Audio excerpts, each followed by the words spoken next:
होत नव्हतं. आयुष्यभर शिवाजी राजा मृत्यूशी लपंडाव करत होता. प्रत्येक संकटातून सुटताना राजाचा जणू पुनर्जन्मच होत होता आणि त्या प्रत्येक पुनर्जन्माच्या भयंकर प्रसूती वेदना सहन कराव्या लागत होत्या जिजाऊ साहेबांना न कांता न विवळता. भाऊ साहेबांना वंदन करण्यासाठी महाराज, महाराणी साहेब आणि युवराज आले.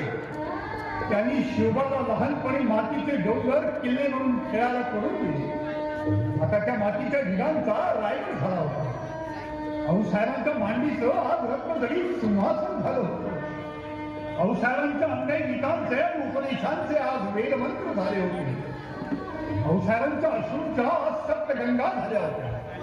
त्यांचा शिवबा आज सिंहासनाधीश्वर महाराजाधिराज छत्रपती होत होता. भाऊसाहेबांनी